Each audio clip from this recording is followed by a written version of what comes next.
Talking with Orson Welles. I guess I just can't get over that childhood of yours. The little scraps I've read about it, sitting at tables at your age with people who were, well, in other countries for one thing, but sometimes world leaders, I suppose. Or were there any world leaders? Oh yes, the world leader that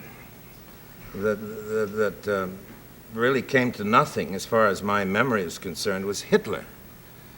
I was being escorted. I went twice through the Tyrol and Austrian German hiking country. Once with one teacher and once with another. And one of the two teachers was, it turned out, a sort of a budding Nazi.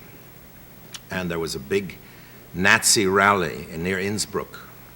In the days when the Nazis were just a very comical kind of minority party of nuts that nobody took seriously at all, except my hiking companion, this gentleman, and his knapsack, and he wangled a place at the table with the great men of this tiny little party of cranks.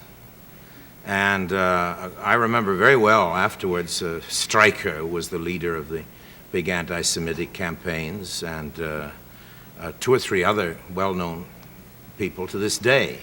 The man sitting next to me was Hitler, and he made so little impression on me that I can't remember a second of it. Gee. He had no personality whatsoever. Wonder if he was invisible. I wonder if under hypnosis it would come out. No, I think there was nothing there that anybody'd remember. Till you had 5,000 people yelling, "Sieg Heil," Heil Hitler. That's the whole point of the story, that there wasn't anything to remember. What about those films that were made about him by Leni Riefenstahl? Pretty good films. Are they you often hear that they are awfully well made, yes. Is she alive? Yes. Have you met her? No, I haven't met her. But she's living, I think, in England or some place like that, and hustling around trying to get, to flog a documentary here and there.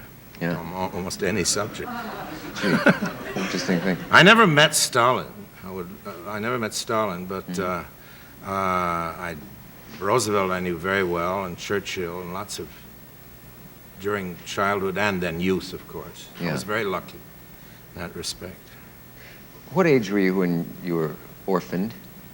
Well, my mother died when I was 7, and my father died when I was 15, beginning of my 15th birthday. Then I ran away, tried to stay out of school, out of Harvard. I had a scholarship, and desperate not to be educated, I went into the theater. I made it. I wasn't educated. What if you were now? I mean, what if you wanted to go to school? Do you have any idea what you want to study now? Gee, that's a good question. Everything, I guess. But if I wanted to study seriously, and get good at a subject, I think it would be anthropology. Don't you think that's a fascinating subject? Yeah.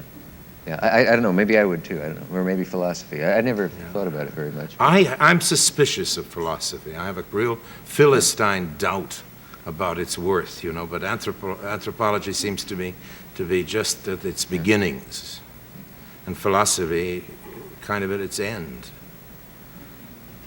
Who else stands out from that time in your life? What faces come to mind? Well, you mean famous ones? Sure, or infamous, yes, or not famous, or any of that. Well, we had Schicklgruber, but wonderful people that aren't famous. I guess one of the most remarkable people I ever knew was somebody called Cornelia Lunt. And Alfred Lunt used to pretend to be her cousin. They weren't related at all. They loved each other. And she was, when I knew her, in her middle 90s, and had been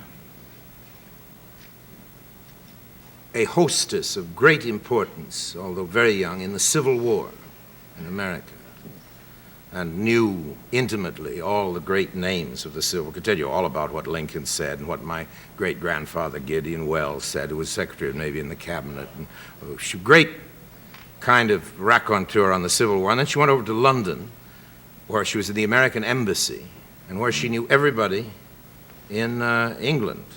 All those fabulous people that seemed to have been dead for 200 years you know, in the Victorian age.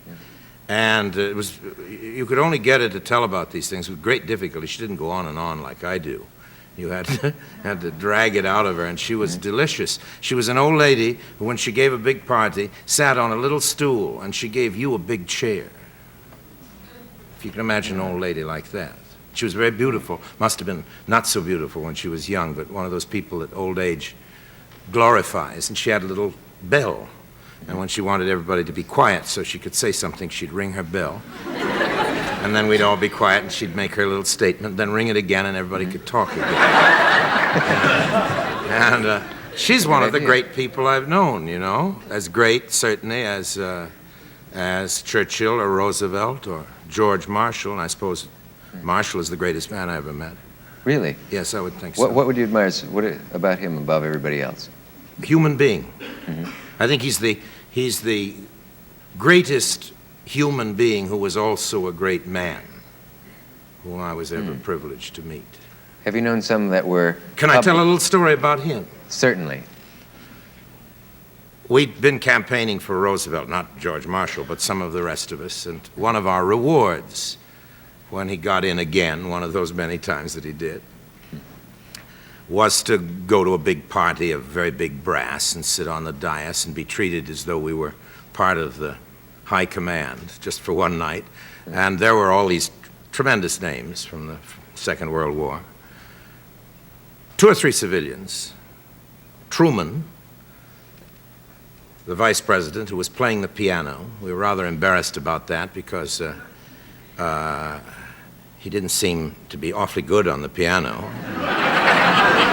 And we didn't know that he was going to be a great president, you see. I see. And it didn't look as though he did either, as a matter of fact. But he and so there were only about 4 or 5 civilians. All the rest were tremendous brass, dripping with gold, braid and medals and everything else. And it was in the Mayflower Hotel in Washington. And a door opened.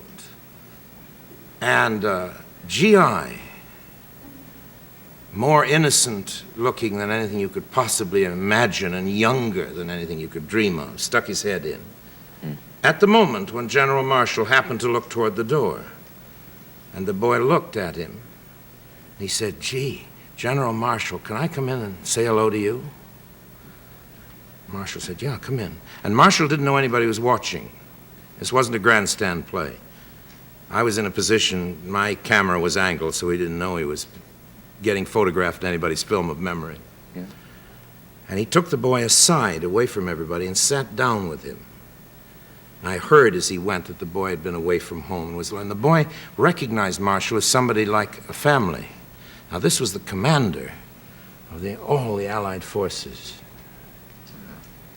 And he sat with this boy without any grandstanding at all, and just put him at ease and made him feel at home again for half an hour and left all the rest of us.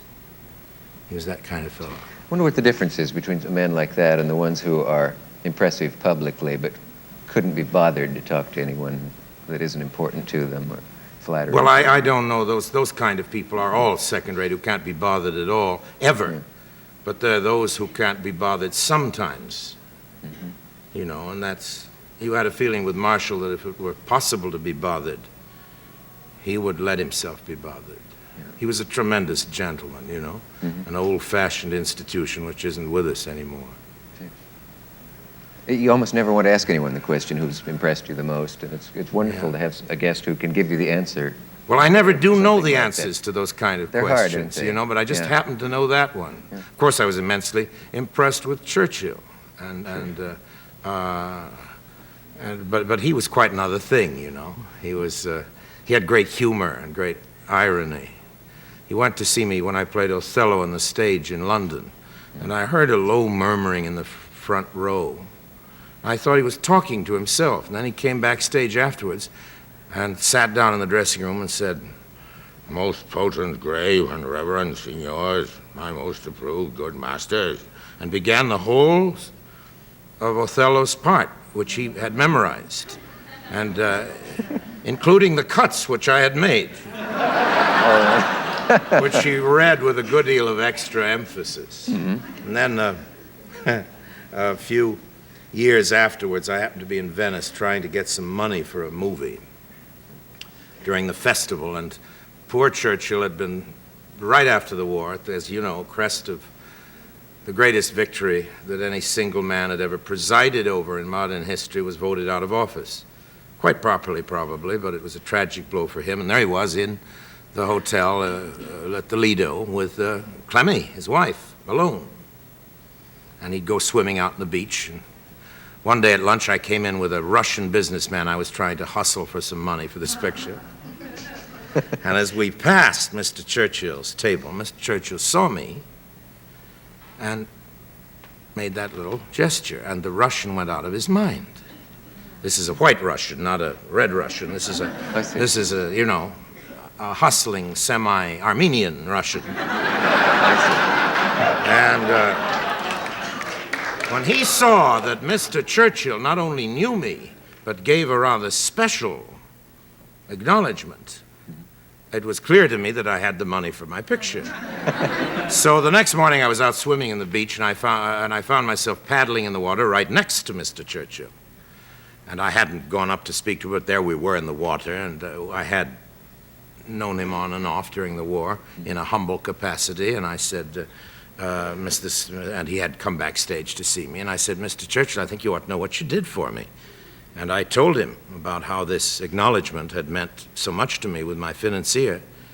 And that day at lunch, I came in with a financier again, and Mr. Churchill rose from his chair and bowed.